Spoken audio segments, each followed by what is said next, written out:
Alors, bonjour tout le monde. On va continuer avec les assurances. Alors, on va compléter la matière qui serait à l'intra.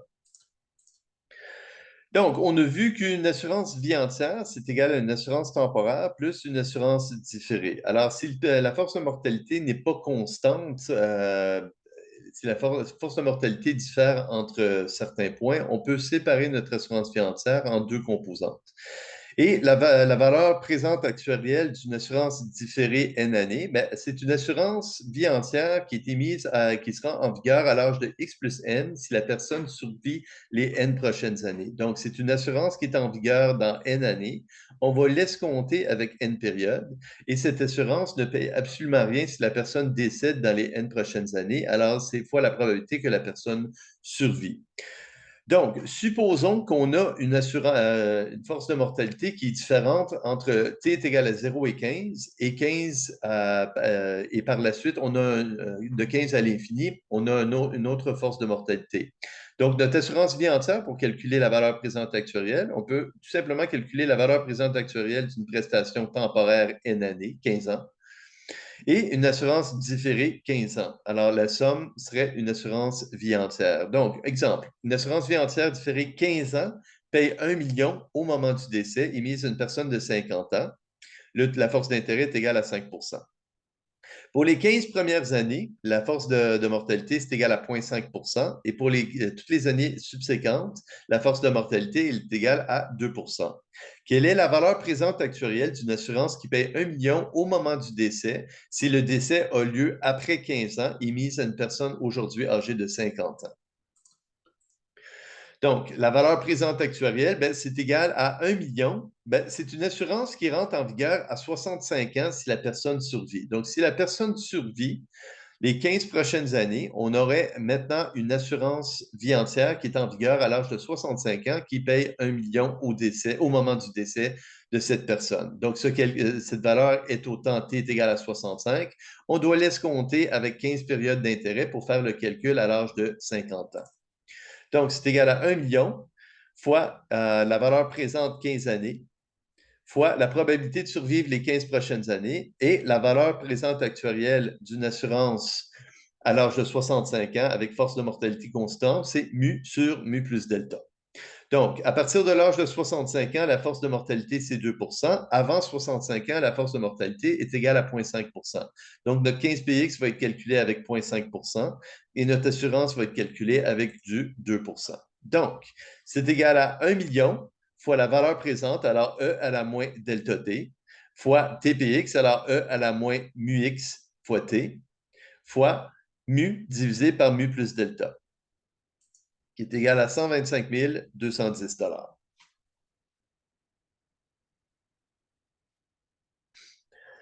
Donc, la valeur présente, c'est égal à 1 million fois V à la T, TPX, euh, euh, fois mu divisé par mu plus delta. Une autre assurance, un autre exemple. Une assurance vie entière paye 1 000 $ au moment du décès émise à une personne de X. Le taux d'intérêt, la force d'intérêt est de 6. Alors, la force de mortalité est égale à 1 pour les 5 premières années, est égale à 2 par la suite.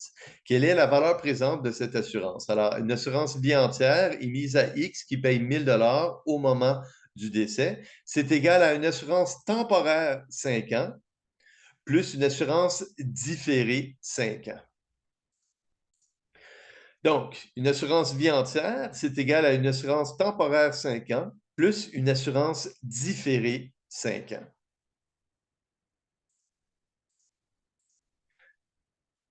Alors, une assurance temporaire 5 ans, alors c'est l'intégrale de 0 à 5 de VT, TPX, mu X plus T, fois 1000 fois la valeur présente d'une assurance qui rentre en vigueur dans 5 années. Si la personne survit les 5 prochaines années, alors une assurance vie entière qui rentre en vigueur qui rentre en vigueur dans 5 ans.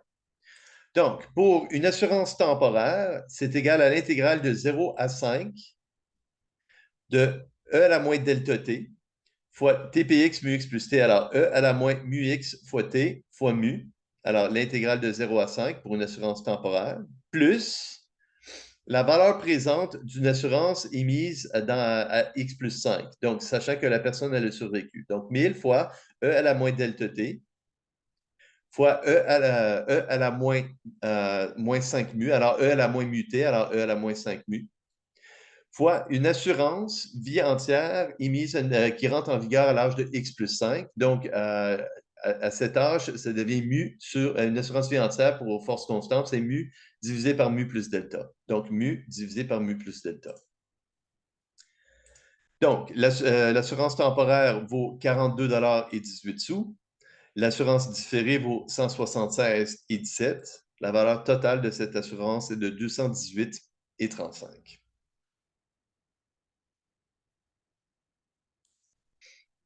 Donc, pour une distribution uniforme, c'est-à-dire, alors pour la distribution uniforme, uniforme entre A et B, la fonction de densité, c'est 1 divisé par B sur A. Alors, si on a une distribution uniforme, c'est-à-dire une demoiselle avec âge terminal W, ça veut dire que tout le monde décède selon notre modèle avant l'âge de W. C'est uniforme entre aujourd'hui et W. Donc, si une personne est âgée de X années aujourd'hui, le temps de vie futur est uniforme entre le décès a lieu entre X et W moins X, alors c'est uniforme entre X et W moins X et W. Donc, la fonction de densité, c'est 1 sur W moins X. Alors, le temps de vie futur est uniforme entre 0 et W moins X. Ce qui fait en sorte que c'est une fonction de densité 1 divisé par W moins X.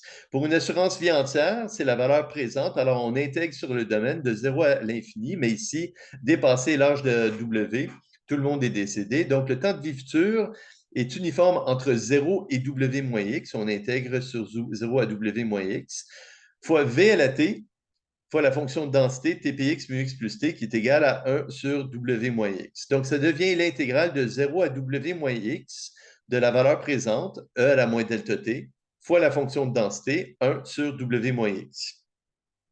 Le tout est intégré vis-à-vis T, donc le W moins X, ça devient une constante. On peut le factoriser de notre intégrale.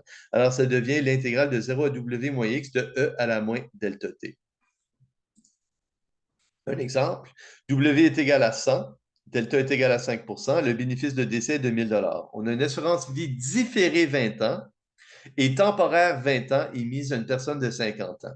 Quelle est l'espérance et la variance de cette assurance? Donc, la prestation de décès, la variable aléatoire Z, la variable aléatoire de la valeur présente de la prestation c'est 1 000 $ et la valeur présente, c'est 1000 à la E à la 1000 E à la moins 0.05 T, T étant la variable aléatoire du temps de vie futur de X.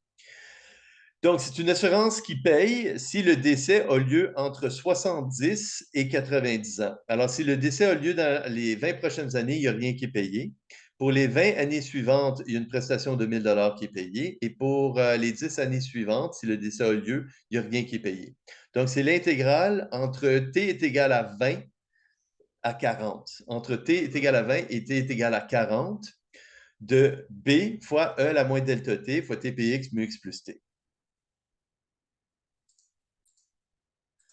Alors, l'espérance de Z, c'est 1000 fois une assurance différée 20 ans et temporaire 20 ans émise à une personne de 50 ans qui paye au moment du décès. Alors, si le décès a lieu entre 70 et 90 ans, il y a une prestation de 1 000 $ qui est payée au moment du décès et zéro autrement. Donc, c'est égal à 1000 fois l'intégrale de 20 à 40 de E à la moins delta T, alors E à la moins 0.05 T, fois la fonction de densité de la mortalité. Alors, X est âgé de 50 ans, la mortalité est uniforme entre 50 et 100 ans. Alors, le temps de vie futur est uniforme entre 0 et 50, alors c'est 1 sur 50. Ce qui fait en sorte que c'est 1000 divisé par 50, 20 fois l'intégrale de E à la moins 0.05 T. Et l'intégrale de E à la moins 0.05 T, c'est moins E à la 0.05 T divisé par 0.05. Le taux évalué entre T est égal à 20 et T est égal à 40, qui nous donne 93,017 $. Pour l'espérance de Z au carré, alors l'espérance de Z au carré, c'est l'espérance de 1000 au carré fois E à la moins delta T au carré. Et E à la moins delta T au carré, c'est égal à E à la moins 2 delta fois T. Donc, c'est le calcul du bénéfice au carré. fois la valeur présente actuarielle d'une assurance calculée avec 2 fois la force d'intérêt. Donc, l'espérance de Z au carré, c'est l'intégrale de 20, on intègre de 20 à 40. Le bénéfice de décès, c'est 1000. Alors, Z, c'est 1000 E à la moins delta T. Alors, Z au carré, c'est 1000 fois E à la moins delta T au carré, fois la fonction de densité, alors 1 sur 50. Alors, le 1 sur 50, on peut le sortir. Le 1 million, on peut le sortir. Ça devient 1 million divisé par 50, donc 20 000 fois l'intégrale de 20 à 40 de E à la moins delta T au carré, qui est égal à E à la moins 2 delta T, alors E à la moins 0,1 T.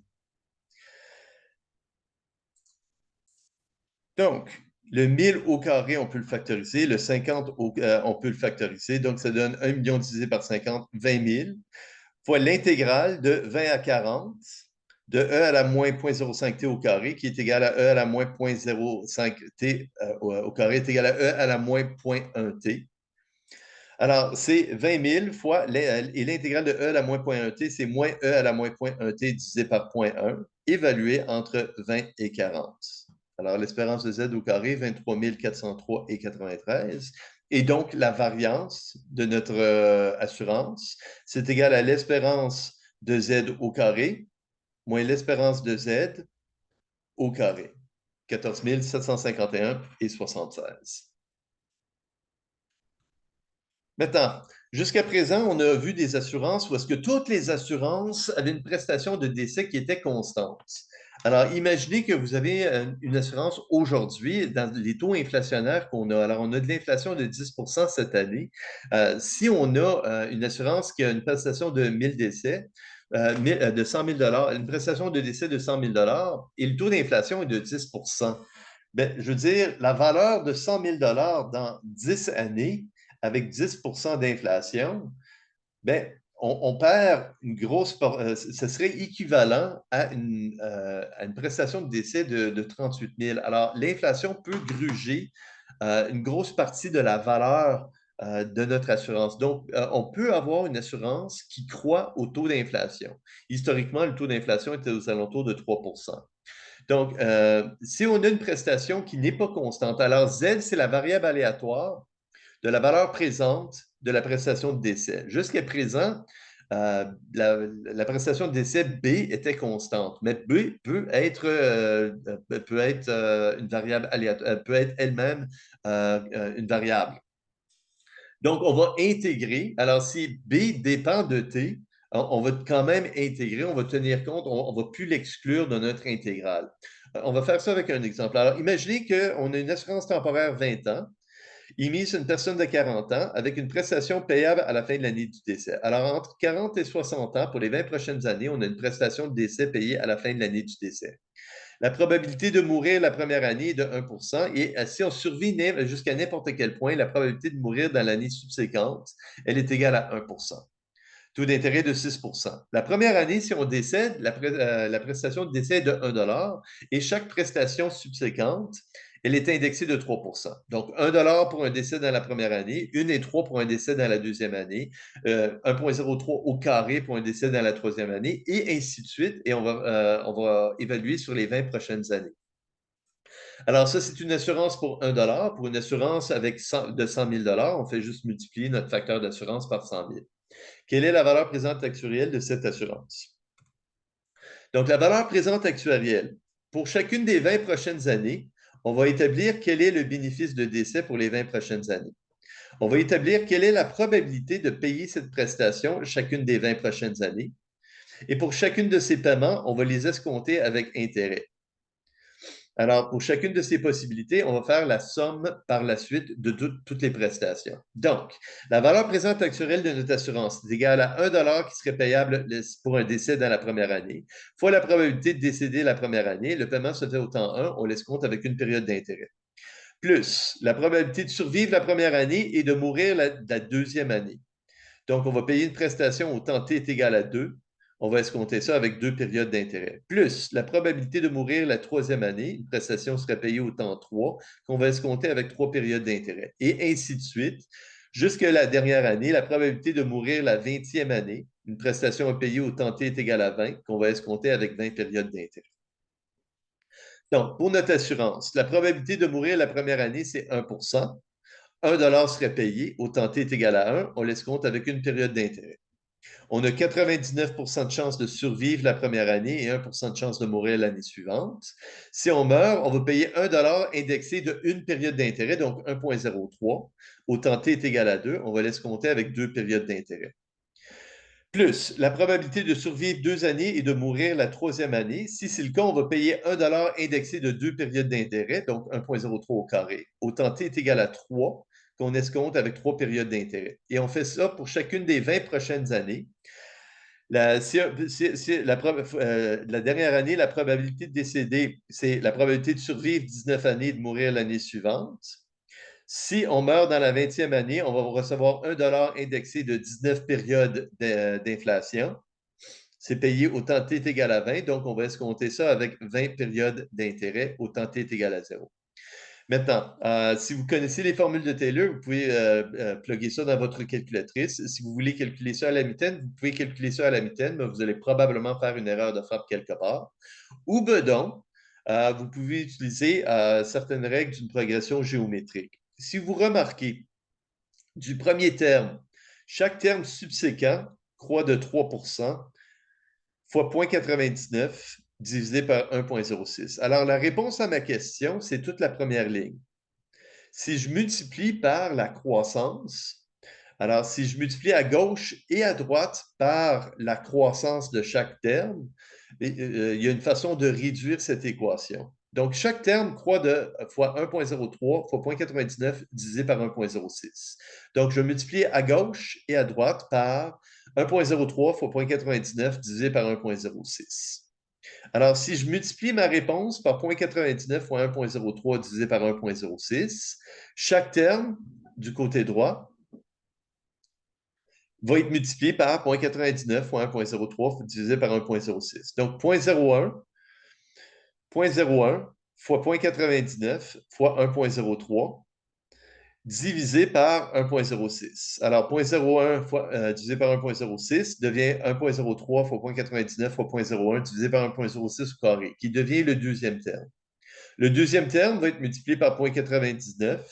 Le 1,03 est multiplié par 1,03. Le 0,01 demeure inchangé. Divisé par 1,06 au carré, divisé par 1,06 devient 1,06 au cube. Et on va faire ça pour chacun des 20 termes. Et qu'est-ce qu'on va remarquer? C'est qu'à part le premier terme de la première ligne et le dernier terme de la dernière ligne, tous les termes en diagonale, ils vont venir s'annuler. Pourquoi? Je vais prendre la première ligne et je vais soustraire la deuxième ligne.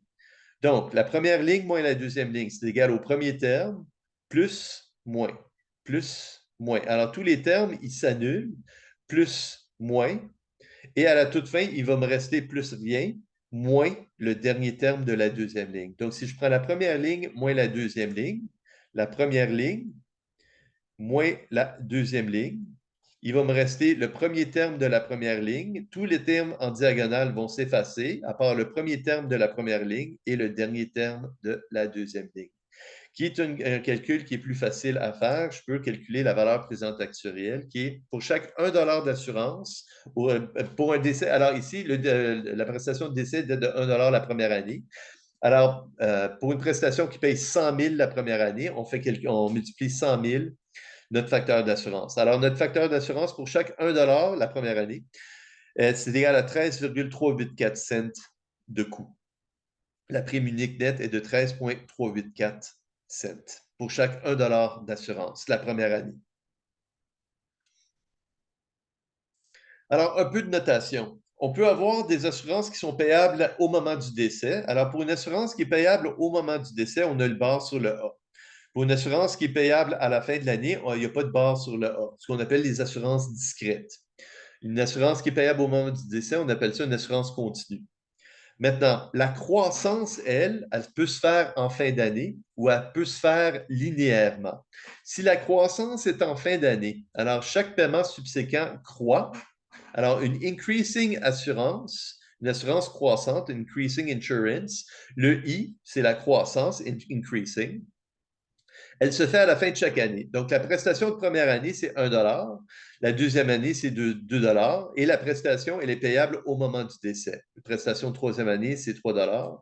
Si c'est une assurance N année, temporaire N année, la prestation de la Nième année, c'est égal à N. Ça peut, en théorie, être une assurance qui est vie entière. Par contre, alors, la croissance, elle se fait à la fin de chaque année. Ici, ça, c'est pour une assurance qui est payée au moment du décès. On peut aussi avoir cette même assurance avec la prestation payable à la fin de l'année du décès. Donc, encore une fois, la prestation de première année payée au temps 1, c'est 1 $. Prestation de deuxième année payée au temps 2, c'est 2 $, et ainsi de suite. Mais la croissance, elle aussi, elle peut être continue. C'est-à-dire que au temps t est égal à 0, si tu meurs immédiatement après que la police est émise, on te paye 0. Et la croissance, le paiement, la prestation, elle est croissante linéairement à partir de ce moment-là. Donc, un décès au temps t est égal à 1 te paye 1, un décès au temps 2 te paye 2. Mais un décès au temps t est égal à 0,5, la prestation est de 0,5. Un décès dans 18 mois, c'est au temps 1,5, paye 1,5. Donc, la prestation de décès, elle est égale à t.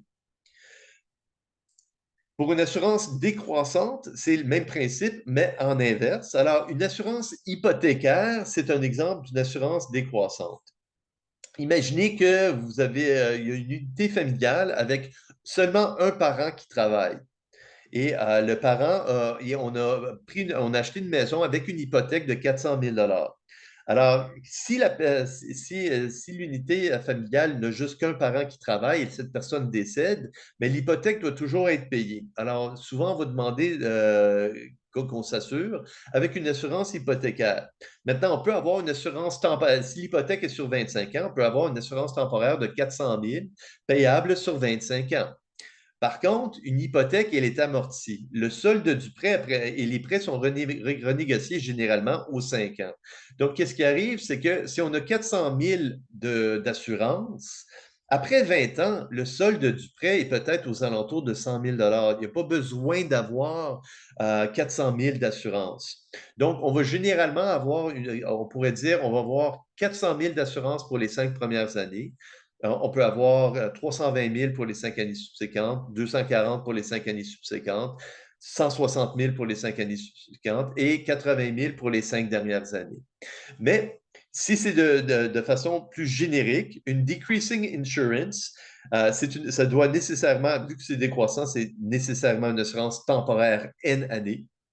La première année, alors si la décroissance, la prestation qui est décroissante décroît en fin de période, ça veut dire pour un décès de la première année, la prestation de décès serait N. Un décès la deuxième année, le décès serait de N-1. Un décès la troisième année serait de N-2 et ainsi de suite. L'avant-dernière année, la prestation serait de 2 $. Et la dernière année, pour un décès, la prestation serait de 1 $, payable au moment du décès. Alors, une assurance hypothécaire 25 ans, une assurance décroissante 25 ans, paye 25 pour un décès la première année, 24 pour un décès de la deuxième année. Maintenant, ça ne suit pas exactement l'amortissement du prêt, mais par contre, c'est assez proche pour que l'hypothèque soit payée. Alors, on peut avoir une prestation qui est payable au moment du décès ou une prestation qui est payée à la fin de l'année du décès, mais la décroissance, elle se fait, la prestation, elle décroît en fin d'année. Donc, N pour la première année, N-1 pour la deuxième année, et ainsi de suite, et 1 $ pour un décès dans la Nième année. Par contre, encore une fois, l'assurance peut être décroissante linéairement. C'est-à-dire, pour un décès, si on a l'assurance aujourd'hui, pour un décès immédiat, ce serait N. Pour un décès dans 6 mois, dans une demi-année, ce serait N moins une demi. Pour un décès dans 3 ans, ce serait N moins 3. Pour un décès dans 4 années et demie, ce serait N moins 4,5. Pour un décès 6 mois avant la fin de l'assurance, ce serait l'assurance paierait 0,5, une demi-année qui resterait. Donc, un exemple. J'ai une assurance vie entière qui paye T au moment du décès, avec force de mortalité constante 2 force d'intérêt constante de 5 Quelle est l'espérance et la variance des prestations? Un petit avertissement. Pour des increasing et des decreasing, fort probablement que vous allez être obligé de faire des intégrales des intégrations par partie.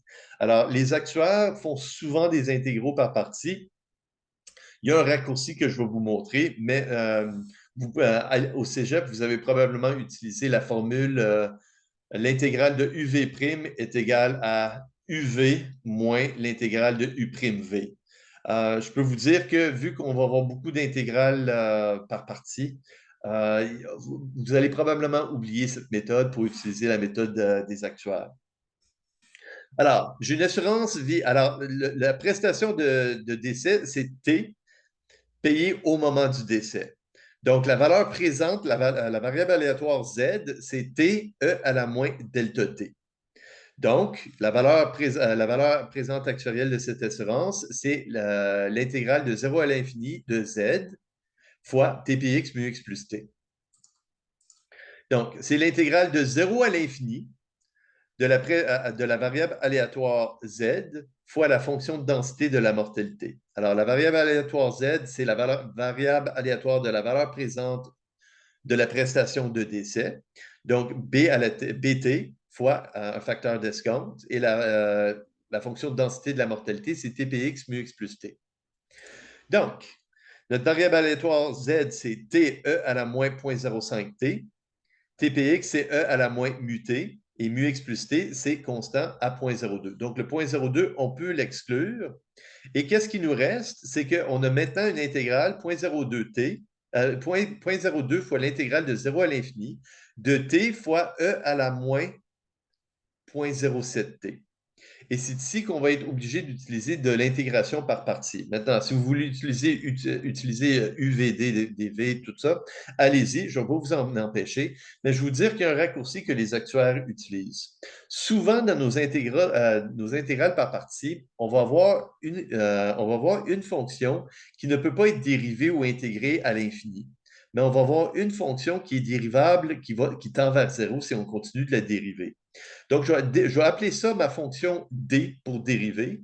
Et E à la moins 0.07T, c'est une fonction qui ne peut jamais être intégrée jusqu'à 0 ou dérivée jusqu'à 0. Donc, je vais appeler ça la fonction intégrale. Et je vais séparer D et I. Alors, j'ai une fonction D qui est égale à T et j'ai une fonction intégrale qui est égale à E à la moins 0.07T. Ce que je vais faire, c'est que je vais continuer de dériver la colonne de gauche tant que je n'arrive pas à zéro. Et je vais continuer d'intégrer la colonne de droite tant que la colonne de gauche, elle, n'est pas allée à zéro. Donc, si je dérive t par rapport à t, ça me donne 1. Et si j'intègre e à la moins 0.07t par rapport à t, ça me donne moins e à la moins 0.07t divisé par 0.07.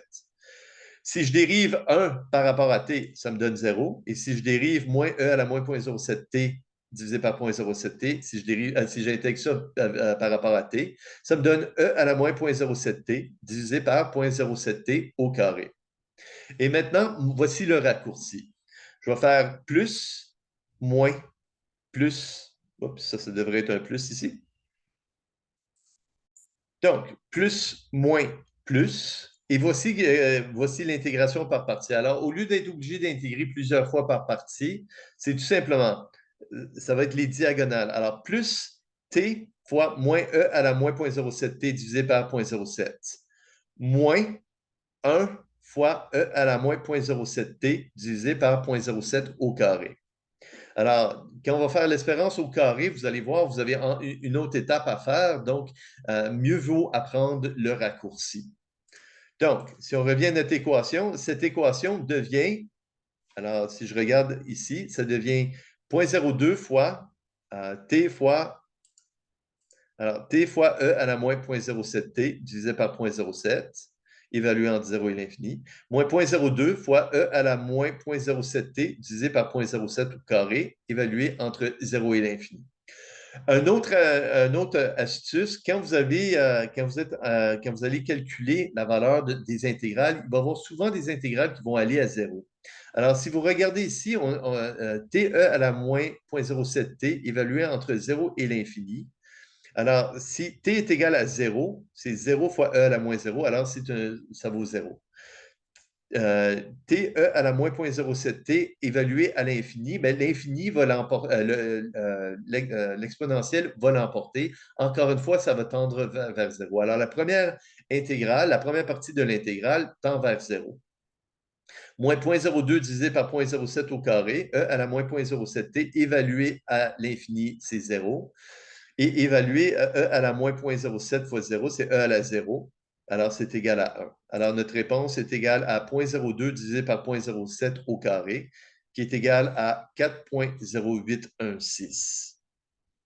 Alors, encore une fois, quand on va calculer l'espérance de Z au carré, on va encore une fois faire de l'intégration par partie. Alors, l'espérance de Z au carré, c'est l'intégrale de 0 à l'infini. Alors, Z, c'est la variable aléatoire du temps. C'est la variable aléatoire. Alors, l'espérance de Z au carré, la prestation, c'est. Alors, c'est BE à la delta T au carré. Alors, B, c'est égal à T, donc B au carré, c'est égal à T au carré. Et E à la moins delta T, c'est E à la moins delta T, mais T calculé à 2 fois la force d'intérêt. Donc, si la force d'intérêt est de 5 E à la moins 2 delta T, c'est égal à E à la moins 0.1 T. Fois TPX mu x plus T, ça ne change pas. Alors, E à la moins mu x de T fois mu x. Alors, le mu x, encore une fois, on peut la sortir de notre intégrale. Ça devient l'intégrale de 0 à l'infini de t au carré de E à la moins 0.1 moins 0.02, donc E à la moins 0.12 t. Alors, encore une fois, on va passer par de l'intégration par partie. J'ai la fonction t au carré. Si je continue de dériver t au carré, je vais tomber vers 0. Et si je continue d'intégrer e à la moins 12t, dériver ou intégrer, je ne vais jamais tomber à 0. Donc, ma fonction dérivable va être t au carré. Et ma fonction intégrable va être e à la moins 12t. Alors, si je dérive t au carré, ça me donne 2t. Si je dérive 2t, ça me donne 2. Si je dérive 2, ça me donne 0. Et c'est à ce moment-là que je peux arrêter. Alors, si j'intègre E à la moins 0.12t, ça me donne moins E à la moins 0.12t divisé par 0.12. Si j'intègre E à la moins 0.12t divisé par 0.12, ça me donne E à la moins 0.12t divisé par 0.12 au carré. Si j'intègre ça, ça me donne moins E à la moins 0.12t divisé par 0.12 au carré. Et encore une fois, le raccourci. Plus, moins, la colonne de gauche. Alors, plus t au carré fois moins E à la moins 0.12t divisé par 0.12 moins 2t fois E à la moins 0.12t divisé par 0.12 au carré plus 2 fois moins E à la moins 0.12t divisé par 0.12 au cube. Alors, et intégrer vis-à-vis, intégrer entre t est égal à 0 et l'infini. Encore une fois, vous allez voir qu'il va y avoir beaucoup d'intégrales qui vont tomber à 0. Alors, t au carré, évalué à 0, ben, ça donne 0. Et t au carré, e à la moins 0.12t, évalué à l'infini, ben, c'est l'exponentielle qui va l'emporter. Alors, cette première intégrale tend vers 0. E à la moins 0.12t évalué à 2t fois E à la moins 0.12t évalué à 0, ben, ça donne 0. Et évalué à l'infini, le E à la moins 0.12t va tendre vers 0. Alors, tout ça aussi, encore, une fois, ça tend vers 0. Moins 0.02 fois 2 divisé par 0.12 au cube fois E à la moins 0.12t évalué entre 0 et l'infini. Donc, à 0, ça donne E à la 0, c'est égal à 1. Et à l'infini, E à la moins l'infini, ça donne 0. Donc, notre réponse finale, ben, c'est 0.02 fois 2 fois 0.12 divisé par 0.12 au cube, qui est égal à 23,148. Et donc, la variance de notre assurance, ben, c'est l'espérance de Z au carré qu'on vient juste de calculer, moins l'espérance de Z au carré. Donc, 23,148 moins 4,082 au carré est égal à 6,4884. Alors, ça, c'est pour 1 d'assurance. Alors, si on commence à t est égal à 0, on pourrait dire que ça pourrait être 1000 fois cette assurance.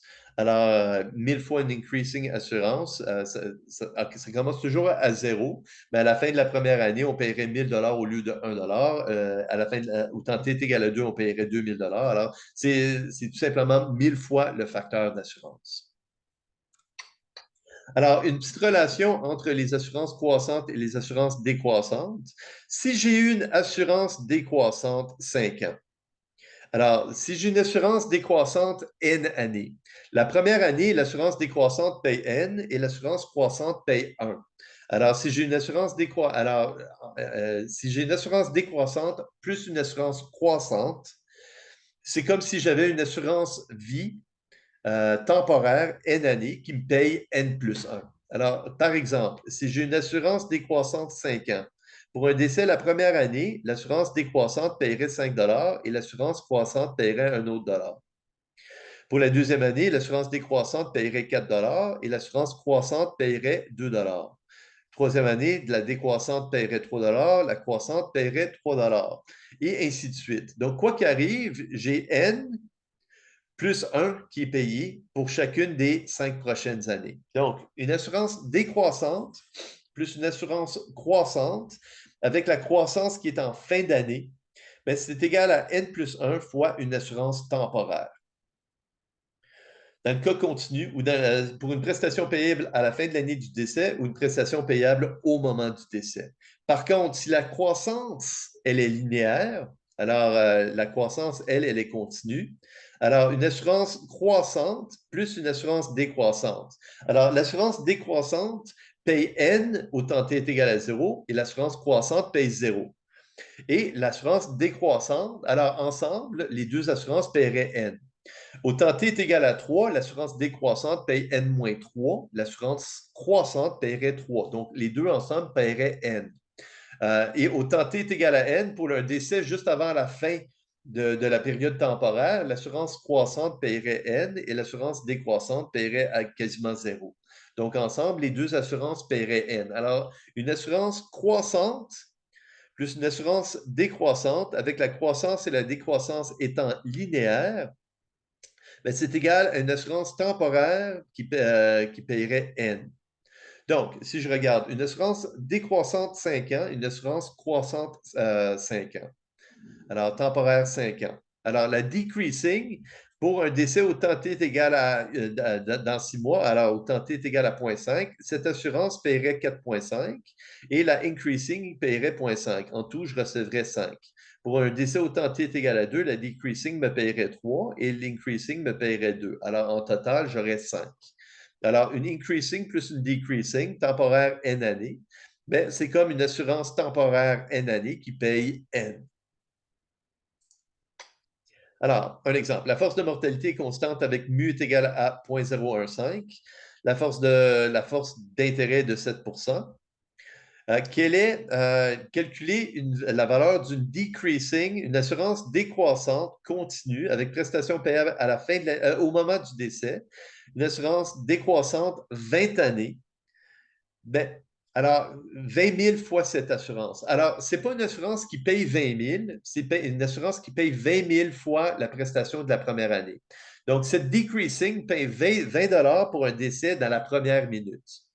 Alors, multiplié par 20 000 Donc, si on décède dans la première minute après avoir émis la police, on reçoit 400 000 pour une prestation pour un décès au temps T est égal à 1 exactement, si c'était juste le facteur d'assurance qu'on regarderait, on aurait 19 qui étaient versés.